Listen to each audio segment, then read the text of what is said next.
প্রিয় দর্শক, আমি মাসুদুর রহমান, মাসুদ রানা হারির খবর চ্যানেল থেকে আপনাদের শুভেচ্ছা জানাইতেছি। আপনারা হয়তো চিন্তিত হয়ে পড়ছেন যে মাসুদ ভাই পুকুরের মধ্যে কেন, কিন্তু ভাই এটা পুকুর না, এটা আসলে একটা রাস্তা। কিন্তু সেই রাস্তাটা এখন আর রাস্তা নাই। এই রাস্তার অবস্থা জঘন্য, এই জায়গা দিয়ে মানুষ চলাচল করতো, কিন্তু এই রাস্তা এখন গলা পানি। আমি আর ওইদিকে যাই না, ওইদিকে আরো গভীর, তাইলে ডুবে মরতাম ভাই। এই রাস্তার অবস্থা খুবই জঘন্য।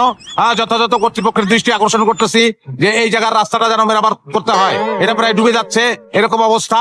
এবং দেখতে পাইতেছেন যে এটা কিন্তু এখন আর রাস্তা নয়, এটা একটা মহাসমুদ্র। ঢেউ আপনারা দেখতে পাইতেছেন নিশ্চয়ই, প্রচন্ড ঢেউ এখানে এখন। যথাযথ কর্তৃপক্ষের দৃষ্টি আকর্ষণ করতেছি, আমাদের রাস্তাটা ঠিক করে দিবেন।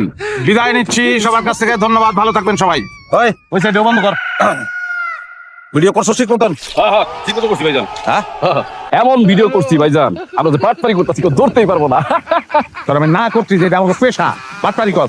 এই উল্টা পাল্টা শব্দ কর দিকে পেশায় কোনো উন্নতি হয় না। মিস্টেক হয়ে গেছে, তোরা একবার কইছি যে মিস্টেক করবি না, ভুল করবি, কিন্তু মিস্টেক করুন দেখো। সরি ভুল হয়ে গেছে।